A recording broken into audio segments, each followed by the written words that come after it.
La première des choses, ayyuha al-ikhwatul kiram, que je vous recommande ainsi qu'à moi-même, est de se préserver du châtiment d'Allah subhanahu wa ta'ala, de mettre en pratique ce qu'Allah nous a demandé, de nous abstenir de ce qu'Allah nous a interdit, de nous préparer au jour dernier et de nous contenter de ce qu'Allah subhanahu wa ta'ala nous a accordé.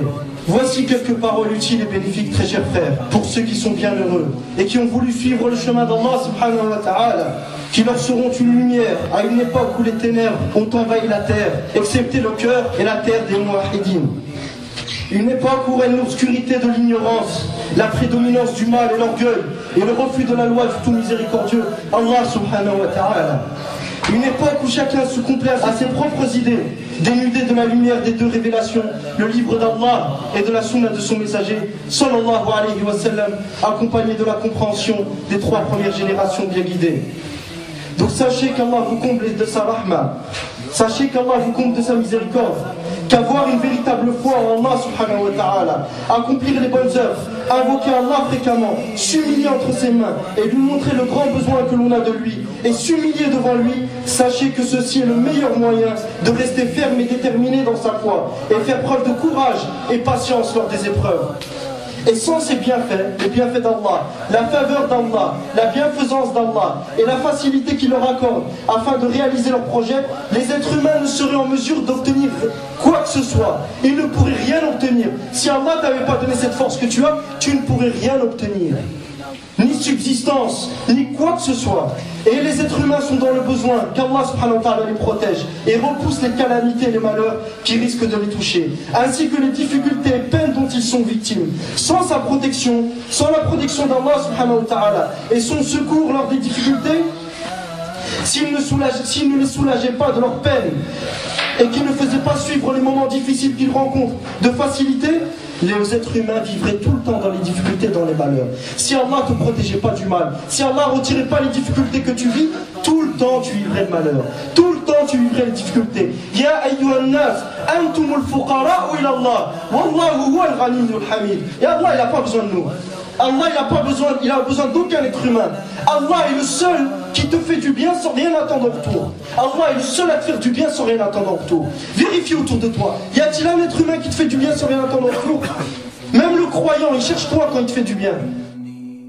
Il cherche la récompense d'Allah. Les êtres humains sont dans le besoin sans cesse de l'éducation qu'Allah subhanahu wa ta'ala leur octroie et qu'il leur donne sous toutes ses formes.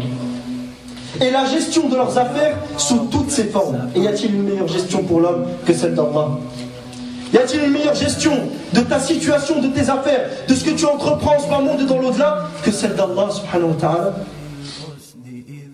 Les êtres humains sont dans le besoin sans cesse de l'adorer, de l'aimer, de lui vouer un culte exclusif, de n'adorer que lui, une soumission que seul lui mérite, et une adoration dont il est l'unique maître.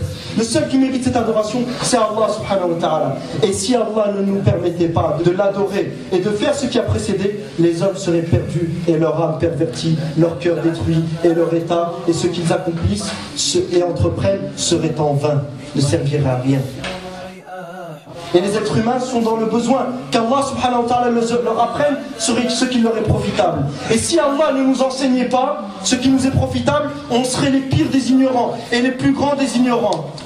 Et si Allah subhanahu wa ta'ala, après t'avoir appris la vérité, ne te permettait pas de la mettre en pratique, ton âme serait menée à la perdition et tu ne pourrais jamais corriger ton âme.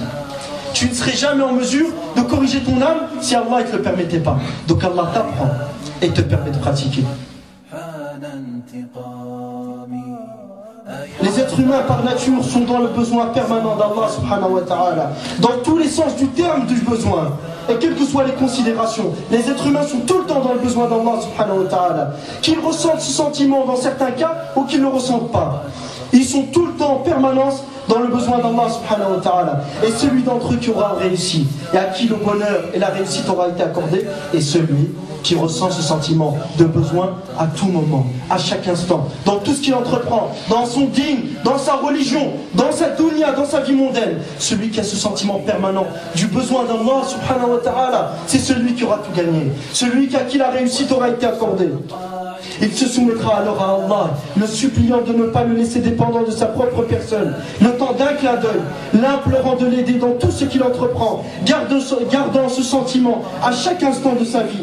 C'est ce genre de personnes qui seront le plus méritoires du soutien complet de leur Seigneur, Tabaraka wa Ta'ala, et de leur seul et unique Dieu qu'ils adorent. Ce Seigneur qui est plus clément envers l'un d'entre nous et envers les êtres humains que la mère envers son enfant. Et voici, très chers frères, quelques moyens qui aideront le musulman à supporter les malheurs et faire face aux difficultés, et qui augmenteront sa force, sa fermeté, sa tranquillité et sa sérénité. La première des choses, une foi véridique. Allah subhanahu wa ta'ala dit, certes Allah défend ceux qui ont eu la foi. Certes Allah défend ceux qui ont eu la foi. Cheikh Abdurrahman Sa'di, qu'Allah lui accorde le paradis et le compte de sa rahma, dit, nous avons ici une information, une promesse et une bonne nouvelle. Et une bonne nouvelle de la part d'Allah subhanahu wa ta'ala, adressée aux croyants, qu'Allah les défendra de tout ce qui...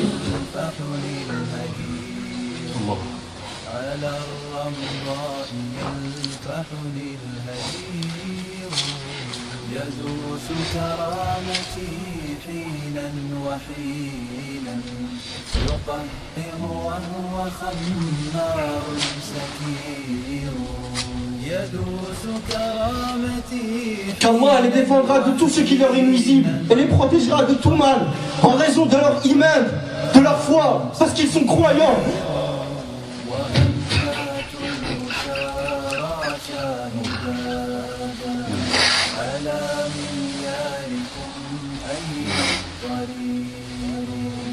وأنات الأسارى شاهدات على معياركم أين الطريق وأين الفارس المغوار ياتي يفك القيد أعياه الزفير وأين الفارس المغوار ياتي. Donc Allah défendra les croyants de tout ce qui leur est nuisible et les protégera de tout mal en raison de cette foi qui est ancrée dans leur cœur, en raison de ce iman, parce qu'ils sont croyants. Il les protégera contre le mal des mécréants, contre le mal et l'insufflation du shaitan par lesquels il essaie de les détruire, de les démoraliser, contre le mal de leur propre âme et les conséquences néfastes de leurs péchés. Car ayyuha al-ikhwa, les péchés ne sont pas sans conséquences. Les péchés ne sont pas sans conséquences. Et lors des malheurs et difficultés, ils leur retirent ce qu'ils ne peuvent supporter.